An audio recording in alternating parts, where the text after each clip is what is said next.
Hello दोस्तों, मेरा नाम है रविंद्र यादव। मैं आज आपके लिए लेकर आया हूँ हाई स्कूल का ये प्रीवियस ईयर का क्वेश्चन पेपर।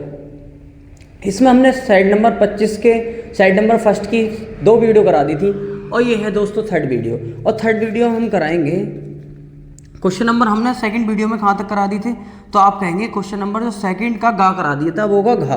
घा क्या कह रहा है कि एक चतुर्भुज ABCD किसी वृत्त के परिगत खींचा गया है, किसी वृत्त के परिगत खींचा गया है। सिद्ध कीजिए कि AB + CD बराबर AD + BC है। ये हमें सिद्ध करके दिखाना है। दोस्तों सभी लोग सेशन में आगे हों तो सेशन को लाइक, सब्सक्राइब एंड शेयर करना ना भूलें। चतुर्भुज ABCD है और उसके परिगत एक वृत्त खींचा गया है। पहले एक वृत्त है और उसके क्या है, ये एक चतुर्भुज है। चित्र कुछ कैसा बनेगा, ऐसा बनेगा। एक क्या है जैसे स्पर्श कराता हो जाता हो, क्या हो, स्पर्श कराए, है ना दोस्तों। तो ये ABCD क्या है, एक चतुर्भुज है। ABCD एक चतुर्भुज है और PQRS क्या है उसके, PQRS हमें क्या दिया है, हमें दे रखा है कि ABCD एक चतुर्भुज ABCD किसी वृत्त के परिगत खींचा गया है। सिद्ध कीजिए। सिद्ध क्या करना है, सॉल्यूशन कराएंगे। और सॉल्यूशन है किसका ये दोस्तों, तो यह है दूसरे का घा, दूसरे का घा वाला क्वेश्चन है। इसका सॉल्यूशन कराएंगे तो हम लिखेंगे दिया है, दिया है। क्या दे रखा है कि ABCD एक चतुर्भुज है,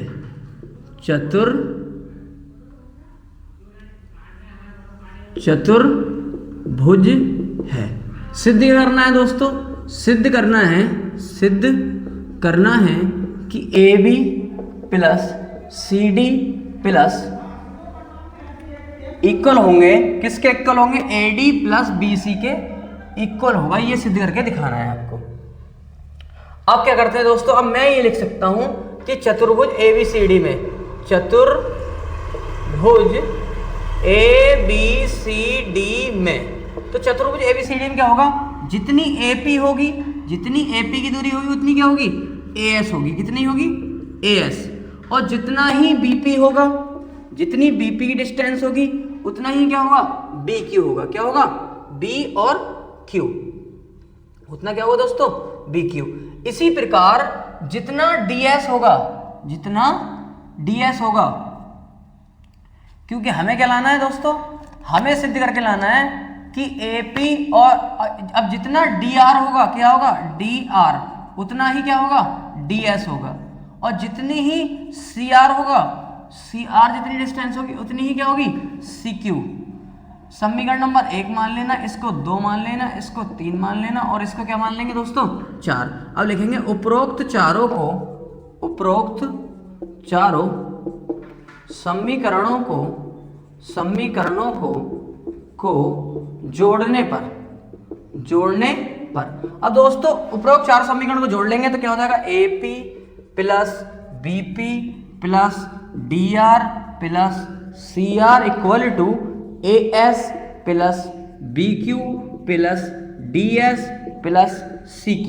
मैंने क्या करा, लेफ्ट हैंड साइड इधर जोड़ दी, राइट हैंड साइड इधर जोड़ दी। आप कहेंगे AP + BP कितना है, AP + BP किसके इक्वल है, तो आप कहेंगे AB के इक्वल है। किसके इक्वल है, AB के। इसी प्रकार DR + CR, DR, देखो DR + CR किसके इक्वल है, तो DR + CR इक्वल है दोस्तों CD के। किसके इक्वल है, CD के।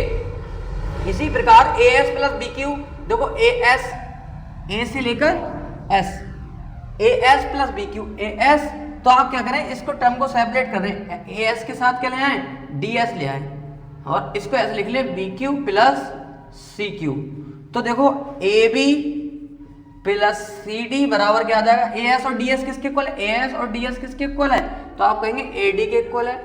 और BQ + CQ यानी कि BQ + CQ किसके इक्वल है, तो BC के। यही हमें क्या करना था, प्रूव्ड करके लाना था। ये प्रूव्ड हो जाएगा दोस्तों। इससे अगला वाला क्वेश्चन देखिए। अगला वाला क्वेश्चन कह रहा है, यदि दिए गए आकृति में विवरण के आंकड़ों का माध्यक 28.5 है तो XY का मान ज्ञात कीजिए। इसको कर देते हैं रफ। इसको क्या करते हैं दोस्तों, रफ। आप स्क्रीनशॉट ले लें और इसको कर देते हैं हम रफ। देखिए इसको कर दिए रफ और इससे आगे वाला कराते हैं हम क्वेश्चन आपको। तो देखिए अगले वाला क्वेश्चन में कह रहा है कि माध्यक दे रखा है। क्या दे रखा है दोस्तों? माध्यक। और माध्यक दिया है और हमें क्या ज्ञात कराना है? तो माध्यक की वैल्यू दे रखी है और हमें x और y की वैल्यू फाइंड करनी है। तो देखो अगला क्या है, अगला है अणा। अणा वाले का सॉल्यूशन करते हैं। अब जब माध्यक निकालते हैं तो दोस्तों हमने ऑफलाइन क्लासेस में आपको बताया था कि वर्ग अंतराल ऐसे ही लिख लेंगे, वर्ग अंतराल ऐसे ही लिख लेंगे जो दिए रखा है। फिर दूसरा होता है बारंबारता, बारंबारता, और तीसरा क्या हो जाएगा, संचयी बारंबारता, संचयी बारंबारता। अब देखो वर्ग अंतराल क्या है, वर्ग अंतराल कितना दे रखा है, 0 से 10, 10 से 20, 20 से 30, 30 से 40, 40 से 50 और 50 से 60, ये वैल्यू दे रखी है। बारंबारता कितनी दी है, 5 + x + 20 और क्या रखा है 15 और फिर 22 और प्लस 5। अब संचयी बारंबारता कैसे निकालते हैं, तो ये दोस्तों ऐसे लिख लेते हैं, ये कितना हो जाएगा 5 और ये क्या हो जाएगा 5 + x। अब इसमें जैसे ये वाले जोड़ेंगे ऐसे जोड़ते चलते हैं, ये 5 उतार लिया, फिर 5 + x हो जाएगा, 5 + x में जोड़ेंगे तो कितना हो जाएगा 25 + x, 25 में 15 जोड़ेंगे तो कितना हो जाएगा, तो आप कहेंगे 40 + x और 40 + x में जोड़ेंगे ये भाई तो 40 + x + y और ये कितना हो जाएगा 45 + x + y। Number of n जो हमने बताया था जब ऑफलाइन क्लासेस में पढ़ाते थे हम, तो हमने बताया था जो संख्या यहाँ आती है वही यहाँ आती है, तो इसका योग कितना होगा 45 + x + y। और नहीं तो करके देख लें, आप जोड़ के देख लें, देखो 20 और 5 25, 25 और 15 40 और 5 45 + x + y। वो कह रहा है योग कितना है, n की वैल्यू इसने दे रखी है 60 है, क्वेश्चन में क्या दे रखी है 60, तो मैं क्या लिख लूं 60 + x + y, sorry 45 + x + y। तो देखो अगर मैं इस 45 को इधर उठा के लाऊं तो क्या हो जाएगा, ये माइनस का हो जाएगा, तो x + y, तो x + y की वैल्यू कितनी आ गई, तो आप कहेंगे 15, क्या आ गई 15। समीकरण नंबर क्या बना ले दोस्तों, 1 बना ले, क्या बना ले 1। अब हमसे क्या कह रहा है कि माध्यक दे रखा है, अगर मैं यहाँ मध्यिका का फॉर्मूला लगाऊं, अगर मैं यहाँ मध्यिका का फॉर्मूला लगाऊं तो मध्यिका बराबर क्या होता है, तो आप कहेंगे मध्यिका होती है L + n/2 माइनस CF/में F × में H। अब दोस्तों F और CF कैसे मानेंगे, ये भी बात याद रखनी चाहिए। तो F कितनी है, तो इसमें सबसे ज्यादा बारंबारता कितनी है, तो आप कहेंगे 20, तो 20 क्या हो जाएगी F, इससे जस्ट एक ऊपर वाला होता है CF, इससे जस्ट एक ऊपर वाला क्या होता है CF, और F के सामने वाली वैल्यू होती है L, क्या होती है L, और H क्या होता है अंतर होता है। तो देखो मध्यिका कितनी दे रखी थी, तो आप कहेंगे मध्यिका जो दे रखी थी वो देखिए 28.5, L कितनी दे रखी है, तो आप कहेंगे 20 प्लस n कितना था 60/2 माइनस CF कितना है 5 + x और अपॉन में f कितना है, f का मतलब 20 और अंतर कितने का, h का मतलब अंतर, h का मतलब अंतर। देखो 0 से 10, 10 से 20, तो कितना अंतर है 10 का अंतर है। एक 0 से एक 0 कट कर लेंगे, 2 से ये कट करेंगे तो 30 बार जाएगा, तो याद आएगा 28.5 = 20 प्लस 30 - 5 - x, माइनस से जैसे अंदर गुणा करोगे तो क्या हो जाएगा माइनस का x हो जाएगा और बटे में क्या आ जाएंगे 2, बटे में क्या आ जाएंगे 2। तो देखो 28.5 ये आ गया 20 और जैसे इसे काटेंगे तो ये आ जाएगा 25 - x बटे में 2, जिसके बटे में कुछ नहीं उसके बटे में 1, एलसीएम ले लेंगे। एलसीएम जैसे लेंगे दोस्तों तो 2 एलसीएम आ जाएगा, 2 जैसी एलसीएम आ जाएगा। 1 से अगर 2 में भाग दूं कितनी बार जाएगा 2 बार, तो 2 × ऊपर वाली संख्या, 2 से 1 बार जाएगा तो 1 × ऊपर वाली संख्या। तो देखो 28.5 ये आ जाएगा, 40 20 दूनी 40 होते हैं और प्लस 25 - x बटे में 2, जिसके बटे में कुछ नहीं उसके बटे में 1, क्रॉस मल्टीप्लाई करा लेंगे, क्रॉस मल्टीप्लाई 2 × 5 = 10, हासिल लगा 1, 8 दूनी 16 और 1 17 और 2 3 4 और 1 5 57, 1 के बाद पॉइंट है 57 आ जाएगा। ये वैल्यू कितनी आ जाएगी, तो आप कहेंगे ये वैल्यू जो आ जाएगी, तो ये क्या था ये 25 प्लस कितने, ये देखो कितने हो गए 65 - x आ गया, 65 - x। यदि मैं x को इधर उठा के लाऊं तो x क्या हो जाएगा प्लस का आ जाएगा, 65 में से क्या हटा देंगे 57 हटा देंगे, तो x की वैल्यू क्या आ जाएगी दोस्तों, x की वैल्यू आ जाएगी 15 में से 7 गए 8 7 होते हैं 15, x की वैल्यू क्या आ गई 8। x का मान अगर समीकरण 1 में रख दूं, x का मान क्या कर दूं दोस्तों समीकरण 1 में रख दूं, तो x का मान समीकरण 1 में रखने पर जैसे दोस्तों एक में रखेंगे आप मान x का, तो y की वैल्यू हमें मिल जाएगी। तो x प्लस y बराबर कितना था ये, तो आप कहेंगे 15। x की वैल्यू कितनी है 8 प्लस y बराबर 15, तो y की वैल्यू कितनी हो गई 15 माइनस 8, तो कितनी हो गई दोस्तों ये, तो y की वैल्यू कितनी आ गई 7। तो आंसर क्या हो जाएंगे 8 और 7। अगला क्वेश्चन देखिए, अगला क्वेश्चन है प्रायिकता से। मैं इसको कर देता हूँ रफ दोस्तों, आप स्क्रीनशॉट ले लें, है ना, स्क्रीनशॉट ले लें या फिर आप वीडियो को रोक के देख सकते हैं ना। तो मैं इसको रफ कर देता हूँ। अगला क्वेश्चन कराते हैं। अगला क्वेश्चन प्रायिकता से। अगला क्वेश्चन क्या कह रहा है, अगला क्वेश्चन कह रहा है कि कुछ खराब पेन हैं और कुछ क्या हैं अच्छे हैं, और उन्हें आपस में मिला दिया जाता है, और ये देखकर ये बताया नहीं जा सकता कि पेन अच्छा है या खराब है। तो इसकी क्या प्रायिकता होगी कि पेन अच्छा हो, ये पूछना चाह रहा है क्वेश्चन में। क्या पूछना चाह रहा है, ऐसा कुछ ऐसा क्वेश्चन दे रखा है। क्या क्वेश्चन दिया है देखो, कह रहा किसी कारण 12 खराब पेन 132 अच्छे पेनों में मिल गए हैं। केवल ये देखकर ये नहीं बताया जा सकता कि कोई पेन खराब है या अच्छा है। इस मिश्रण में से एक पेन यथार्थ से निकाला जाता है। निकाले गए पेन के अच्छे होने की प्रायिकता पूछ रहा है। तो दोस्तों अगर मैंने आपको ऑफलाइन क्लासेस में आपको पढ़ाया था कि पहले क्या निकालते हैं, नंबर ऑफ एस निकालते हैं, यानी कि नंबर ऑफ सम, टोटल कितने हैं, तो आप कहेंगे 12 खराब पेन है, 132 सही पेन है, टोटल कितने हो गए, तो आप कहेंगे 4, 144। टोटल पेन कितने हो गए 44। नंबर ऑफ इवेंट्स अगर निकालूं, इवेंट्स का मतलब घटित यानी कि संभावित घटनाएं, है ना, तो कितने हमसे पूछ रहा था कि इसकी क्या प्रायिकता होगी कि निकाला गया पेन क्या हो, अच्छा हो। अच्छे पेन कितने थे, तो आप कहेंगे 132। P for probability, E for events की अगर मैं निकालूं तो NE अपॉन में क्या आ जाएगा दोस्तों फॉर्मूला NS। तो ये कितने थे, तो 132 और ये कितना है 44। अगर मैं 12 से काटूं तो 12 ही का ना 12, एक बचा 12 ही का ना 12, 12 ही का ना 12, 12 दूनी 24, तो 11 बटे क्या आ गया दोस्तों 12 क्या आ गया, इसका आंसर आ गया। अगला क्वेश्चन देखेंगे। अगला क्वेश्चन क्या कह रहा है, अगला क्वेश्चन भी बहुत सरल है। कह रहा है एक भिन्न 1/3 हो जाती है जब इसके अंश में 1 घटाया जाता है, और 1/4 हो जाती है जब इसके हर में 8 जोड़ा जाता है, तो भिन्न ज्ञात कीजिए। अगला क्वेश्चन देखो, अगला क्वेश्चन है, ये थर्ड क्वेश्चन है। थर्ड का अगर मैं सॉल्यूशन कराऊं तो पहले मान लेता हूं, माना भिन्न का अंश कितना होगा, तो आप कहेंगे भिन्न का अंश है x, और मैं कर लूं भिन्न का हर क्या मान लूं, तो आप कहेंगे y। तो भिन्न क्या हो जाएगी, भिन्न हो जाएगी x अपॉन y। क्या होगी, x अपॉन y। अगर मैं यहां लिखूं प्रश्नानुसार, तो प्रश्नानुसार क्या होगा। अब प्रश्नानुसार क्या कह रहा है, पहली कंडीशन दे रखी है कि एक भिन्न 1/3 हो जाती है जब उसके अंश में 1 घटाया जाता है।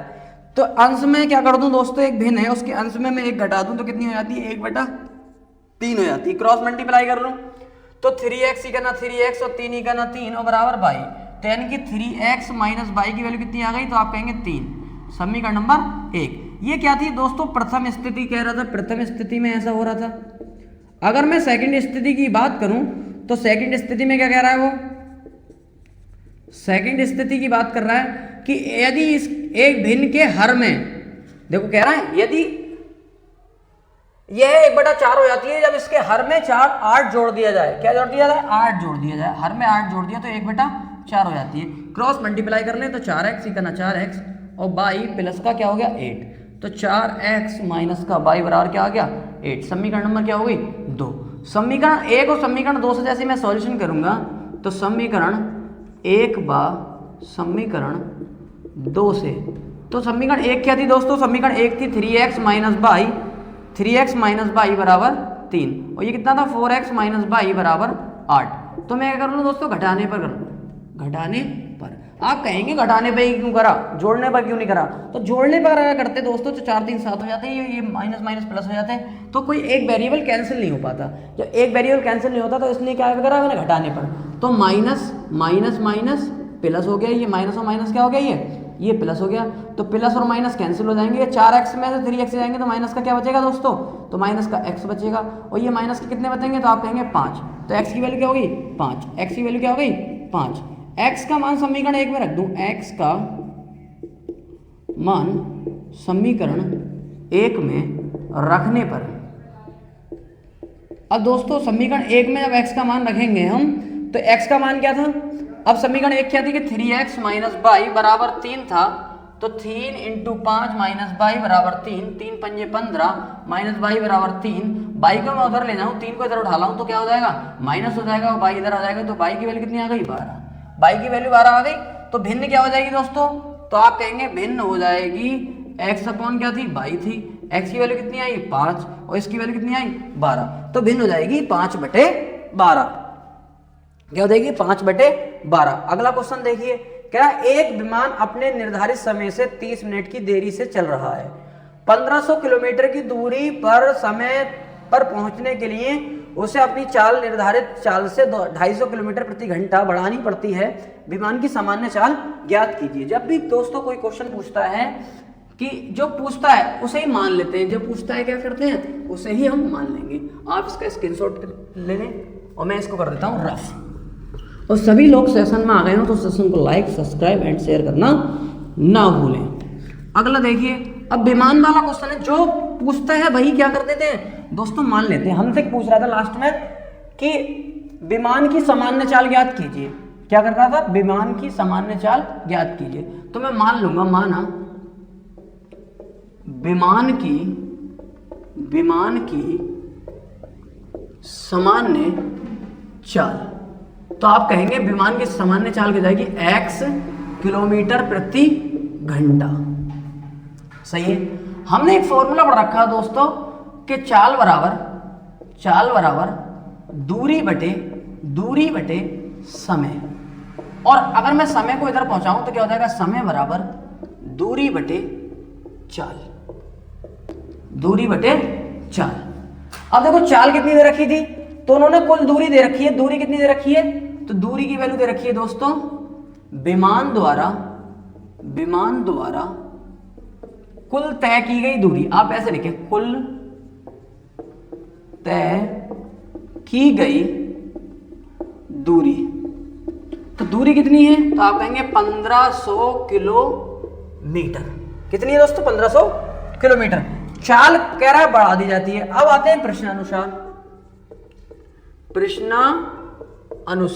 अब जब प्रश्नानुसार करेंगे, अगर मैं समय निकालूं तो दूरी कितनी थी, तो दूरी आप कहेंगे 1500। चाल क्या थी उसकी शुरू में, x। अब दूरी तो 1500 थी। अब क्वेश्चन में कह रहा है कि ये दूरी x में 250 किलोमीटर प्रति घंटा बढ़ा दी जाती है। देखो लास्ट में कह रहा है कि निर्धारित चाल से 250 किलोमीटर प्रति घंटा बढ़ानी पड़ती है। तो 250 किलोमीटर प्रति घंटा मैंने बढ़ा दी। टाइम कितना लग रहा था, 30 मिनट लग रहा था। अब आप कहेंगे ये प्रति घंटे में मानी थी, आपने क्या मानी थी, घंटे में। ये वैल्यू क्या में दे रखी है, किलोमीटर प्रति घंटा। क्या दे रखी है, किलोमीटर प्रति घंटा। जब इसे घंटे में बदलेंगे आप तो 60 से क्या करेंगे, भाग करेंगे। 60 से क्या करेंगे, भाग, क्योंकि एक घंटे में, एक आवर्स में कितने मिनट होते हैं, 60 मिनट। यानी कहने का मतलब है अगर मैं बड़ी यूनिट से छोटी यूनिट में आ रहा हूं तो 60 से क्या कर रहा हूं, गुणा। और अगर छोटी यूनिट से बड़ी यूनिट में आऊंगा तो क्या करूंगा, 60 से भाग। यहाँ मिनट था, वैसे घंटे में बदलने के लिए 60 से कर दी मैंने, भाग कर दी। अब क्या करेंगे दोस्तों, अब एलसीएम ले लें आप। एलसीएम जैसे ही ले लेंगे तो एलसीएम आ जाएगा x और 250, ये आ गया।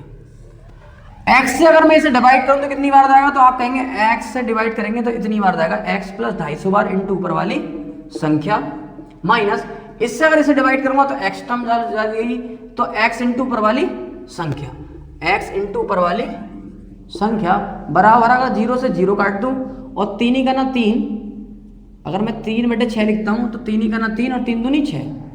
अगर मैं इसकी गुणा इससे करूं तो ये कितना हो जाएगा, 1500x हो जाएगा। क्या हो जाएगा, 1500x। और दोस्तों 3 0 ऐसे लिख लूं, 3 0 देखो 2 0 3 0। अगर मैं 15 से 15 पंजे 75, हासिल लगे 7, और 15 दूनी 30 और 7 कितने हो गए दोस्तों, 37।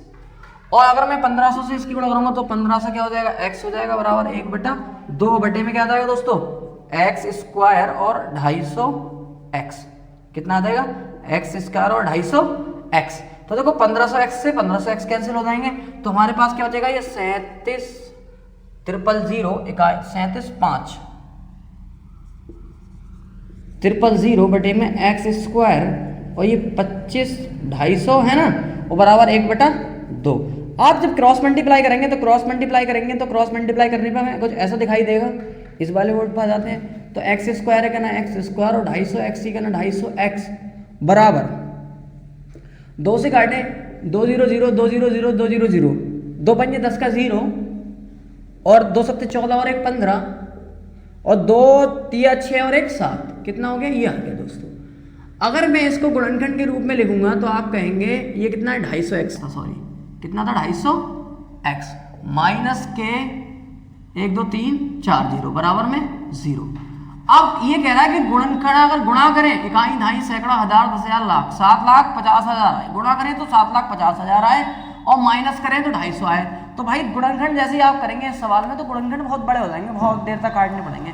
तो आप थोड़ा सा अलग से थोड़ा अपना माइंड लगाएं कि अगर मैं 1000 में से 750 माइनस करूंगा तो कितने बचेंगे? 250 बचेंगे। बस कंडीशन बैठ गई। कंडीशन क्या? 250 बचाने थे। और गुणा करूंगा, अगर 750 की गुणा 1000 से करूं तो कितना आएगा? तो आप कहेंगे 75 1 2 3 4 0 आएगा। ये आगे देखो, तो इसके गुणनखंड क्या हो गए? तो क्या करें? गुणनखंड को ऐसे तोड़ लें हम, क्या कर लें इसमें 1000 में से 750 क्या कर लें? माइनस कर लें और इसको क्या लिख दें? ऐसे लिख दें। कोई दिक्कत किसी को नहीं होनी चाहिए। तो देखो x स्क्वायर और ये कितना आ गया? 1000 x आ गया और 750 x माइनस के 75 1 2 3 4 0 बराबर 0। यहाँ से x कॉमन लेंगे तो x और क्या बचेगा? ये 1000 बचेगा। यहाँ से आप 75 750 कॉमन ले लें तो यहाँ कितना बचेगा? माइनस और माइनस क्या हो जाएगा? प्लस। और कितनी बार जाएगा? ये 1000 टाइम। ये वाली संख्या और ये वाली संख्या अगर सेम आ रही है तो हम क्या कर रहे हैं? सही कर रहे हैं, अन्यथा क्या हो गया? गलत। तो एक तो बाहर वाली टर्म ले लेंगे, बाहर वाली टर्म ये हो जाएगी और एक इन दोनों में से एक ले लेंगे। ले लिया दोस्तों बराबर 0। फिर मैं लिख दूं यदि x माइनस 750 बराबर 0 तो x की वैल्यू कितनी हो गई? 750। और यदि मैं लिखूं यदि x प्लस 1000 बराबर 0 तो x की वैल्यू कितनी हो गई? तो आप कहेंगे माइनस का 1000, और जो कि क्या है? ऋणात्मक। ऋणात्मक वाला आंसर होता ही नहीं है। जब ऋणात्मक आंसर होता नहीं है तो आंसर क्या हो जाएगा? ये हो जाएगा 750। यानी कि क्या आ गई? विमान की सामान्य चाल। तो हम लिख सकते हैं विमान की सामान्य चाल कितनी आ गई? तो आप कहेंगे सामान्य चाल हो गई हमारे पास 750 किलोमीटर प्रति घंटा। किलोमीटर प्रति घंटा। दोस्तों वीडियो अच्छी लगी हो तो वीडियो को लाइक सब्सक्राइब एंड शेयर करना ना भूलें। थैंक यू दोस्तों।